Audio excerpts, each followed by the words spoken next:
dari kelompok 5 akan wawancara mengenai UMKM dan koperasi. Selamat menyaksikan.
Selamat sore. Kami dari mahasiswa Universitas Santiago semester 1 program studi manajemen. Di sini kami ingin mewawancarai mengenai bagaimana itu koperasi secara garis besarnya dengan bagaimana itu visi misinya, struktur organisasi dan jumlah anggota serta mungkin ada permasalahan yang terjadi dalam koperasi. Saat ini kami berbicara dengan Bapak siapa? Dengan Bapak siapa saja? Untuk saya, untuk Wawan Haryanto.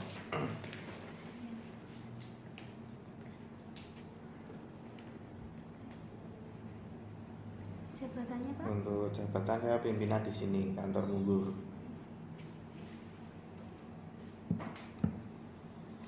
Selanjutnya Mbaknya. Ya, nama saya Sofia Oktiningsih. Untuk jabatan staf dana. Oke, untuk saya Marviana Putra. Untuk jabatan staf kredit.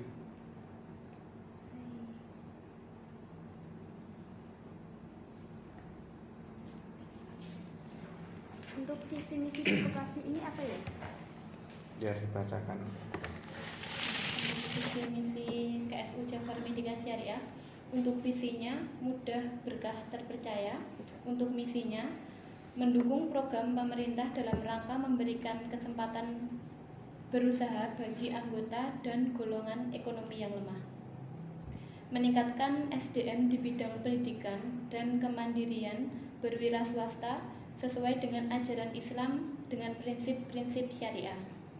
Memperluas jaringan pelayanan kepada anggota khususnya dan umumnya masyarakat di perdesaan.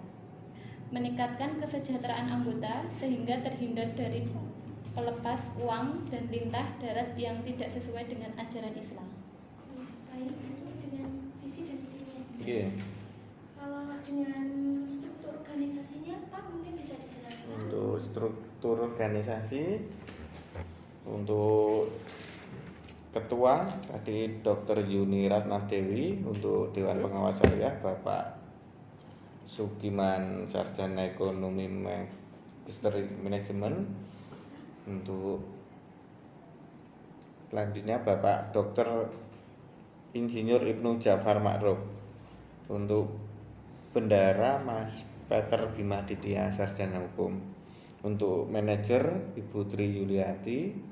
Untuk kepala bagian yang satu Ibu Inti Anuarinto Setiawati SPT, yang kedua Pak Haryanto, yang ketiga Pak Mus'ab. Ya, baik. Kalau dengan total jumlah anggota di koperasi sini ada berapa Pak? Ya, untuk kurang lebih 1026 anggota. 1026 anggota. Baik, selama kan ini setelah pandemi dan ada pandemi beberapa tahun yang lalu ya Mbak, itu adakah permasalahan yang terjadi selama pandemi dan sesudah pandemi? Oh iya, kalau untuk selama pandemi pendapatan nggih agak turun terutama untuk simpanan, kemudian untuk kredit agak ada kendala sedikit karena pendapatan mereka kan turun. Iya. Jadi agak ada kendala sedikit, agak berkurang mungkinnya seperti itu. Kemudian untuk ini kan sudah lewat dari pandemi, untuk itu nggih sudah agak merangkak naik lagi gitu. Sudah kembali. Ya, belum 100% full tapi sudah hampir. Ya, sudah merangkak, sudah menuju ke arah positif. Baik, kalau program pemasarannya atau promosinya? Untuk promosinya dari home to home, yaitu untuk proses jemput bola. Untuk bagian dana itu promosinya itu dari mulut ke mulut, dari pasar ke pasar, ke pertokoan. Iya. Berarti mendatangi satu persatu. Iya, Iya. ya, dipromosioni berbagai produk. Baik, kalau boleh tahu kalau karyawan di cabang sini kurang lebih ada berapa, Pak? Ada 16. 16. Iya.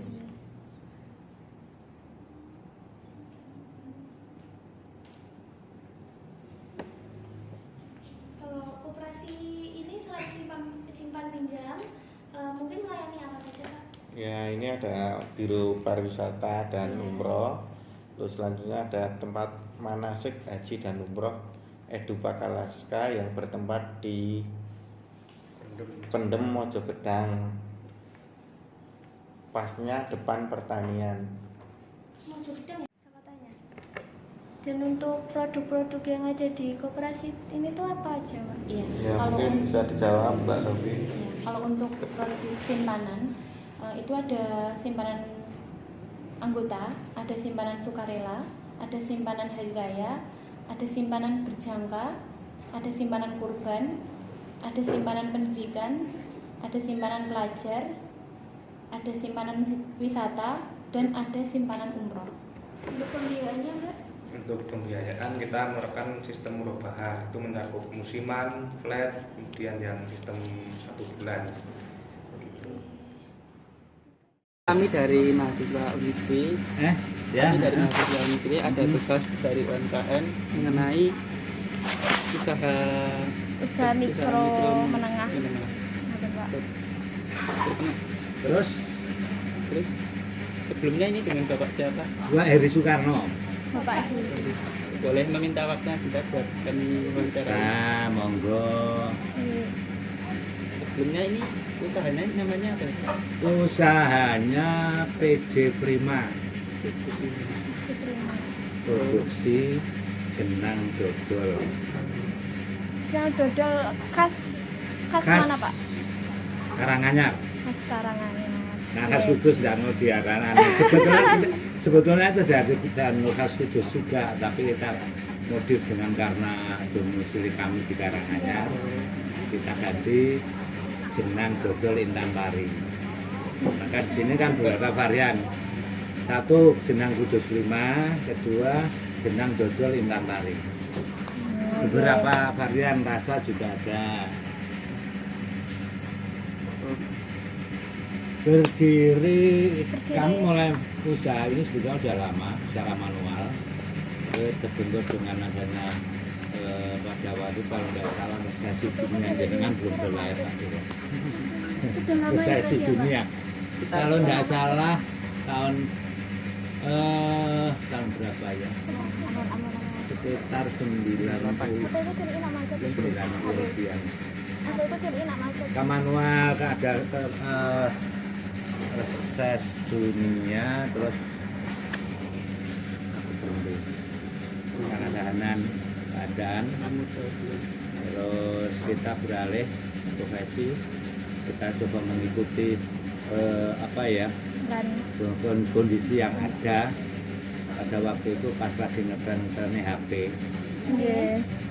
HP nanjenengan tak ada belum ngerti.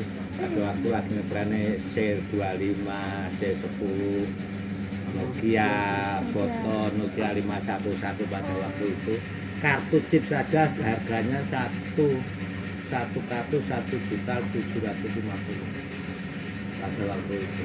Dan membeli kartu harus mempunyai HP. Tidak mengerti. itu pun minden pada waktu itu. Nah, terus dengan berkembangnya kondisi kami kalah dengan anak-anak muda. Akhirnya kami berpikir lagi karena usaha kami adalah usaha warisan karena saya lewat kelahiran dari Kudus juga. Oh, asal Kudus. Nah, akhirnya kita ngomong-ngomong sama anak pertama yang ada di Jakarta, akhirnya kita kembangkan usaha proses inang itu karena keluarga besar saya dan Kudus sudah tutup. Karena kita kembali lagi kita mulai proses lagi sekitar tahun 2009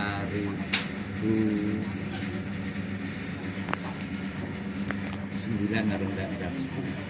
Jadi sempat beralih gitu ya Pak? Karena kita potensi yang kita berpikir potensi yang ada di desa daerah sini kalau setiap ada hajatan kantenan identik dengan jenang. Akhirnya Itu jarang yang itu kata orang sini adalah wajib. Maka alhamdulillah Sudah ya. jadi Ya. sudah jadi tradisi. Gimana? Sudah jadi tradisi kalau Kalau orang mempunyai hajat, mantenan terutama itu pakai. jenang. Nah itu yang kedua kita juga ke pusat oleh-oleh untuk pemasaran offline dan online juga. online juga. Online itu lewat apa, Bapak? Kalau online itu lewat apa? Lewat WA bisa, IG juga ada, Facebook juga ada. Sebelumnya maaf ini ada karyawannya atau Ya, ada? Jadi biasanya kalau karyawan itu khusus untuk packing, Mbak. buntel-buntel gitu. Nah, benar ya, Kak Sambi ya. Oh iya. Alhamdulillah pemasaran sampai ex Karijani Surakarta. Bahkan kalau untuk yang pusat oleh-oleh sampai Semarang, Bandung Juwana, oleh-oleh khas Bandung Juwana Semarang. Itu pusat oleh-oleh terbesar Semarang. Hebat, Pak. Kalau di Karanganyar satu-satunya yang ada produk saya di Maputoromo, pusat oleh-oleh Maputoromo Karangpanjat. Satu-satunya Karanganyar. Ya. Jadi udah berapa cabang? Kami tidak membuat cabang. Ngirimnya itu Cuman ke menitip. Kita tidak ngirim. Kita bersama-sama UMKM Karanganyar sama. Berarti Bapak kerja Iya. sama nih. Kalau boleh tahu Kalau yang offline biasanya konsumen langsung sini. Karena biasanya user itu kan seneng yang fresh. Kalau Iya. kalau beliau-beliaunya konsumen itu beli di toko kadang-kadang kan ya kurang. lama. Satu itu, kedua mungkin harganya lebih Iya. mahal dan sebagainya. Mungkin itu apalagi monggo. Kalau boleh tahu itu harga kalau dijual itu Biasanya kalau namanya oprokan itu 1 kilonya 30.000 per kilo. Terus kalau packing kemasan aku biasanya 1/4 ada. Yang khusus untuk Bandung Juwana itu 1/4-an. 1/4. dalam pick-up. Nikah.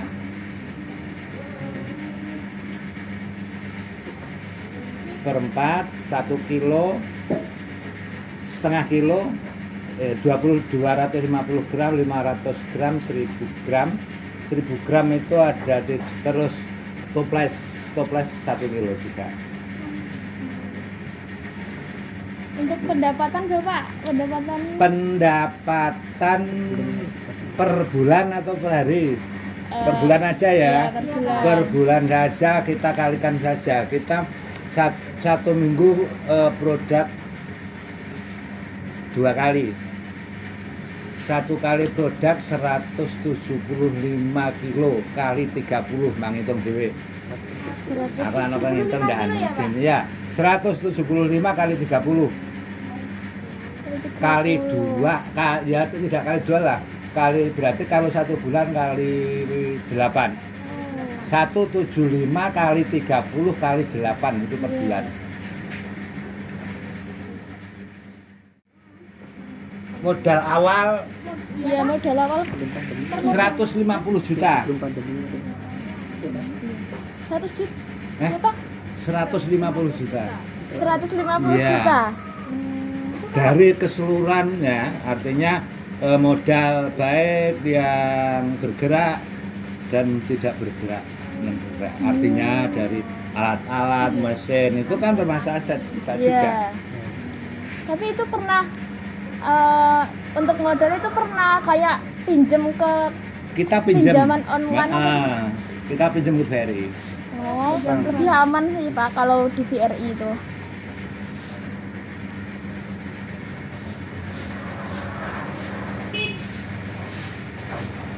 Itu Pak, kalau dulu kan kemarin habis pandemi nggih. Ya. Lah itu terkendala mboten niki? Kendala tapi tidak banyak. Sekitar ya 40%-an lah. Kita tetap jalan tidak apa-apa. Jalan. Karena pada waktu itu juga masih ada orang hajatan, walau nyolong-nyolong ada. Satu itu pengajian juga biasanya pakai ini. Iya. Untuk suguhan arisan dan sebagainya juga masih ada. Baik Pak, kalau mengenai kerjasama dengan UMKM Karanganyar tadi awal mulanya pripun nggih Pak? Awal mulanya ada pendataan sebelum kita masuk ke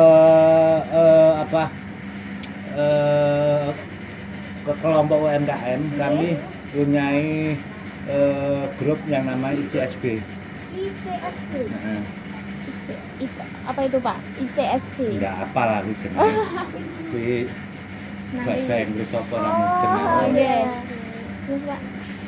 Terus kita lama-lama kenal akhirnya ada pertemuan lagi untuk UMKM. Pada waktu itu kami belum mempunyai surat izin dan lain sebagainya.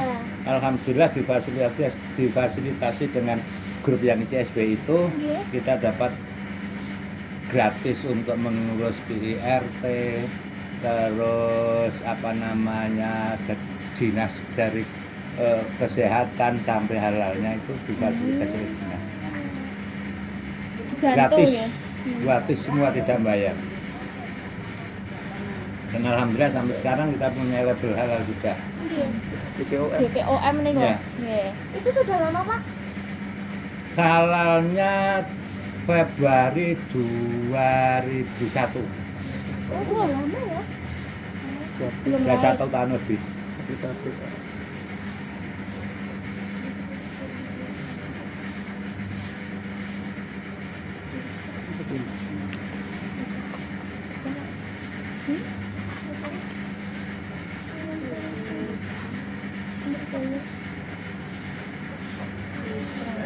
Dan alhamdulillah sedang ini juga Sumba sudah sampai Singapura, Malaysia. Itu sudah diekspor keluar ya Pak? Enggak ekspor biasanya orang TKI itu minta kiriman sana.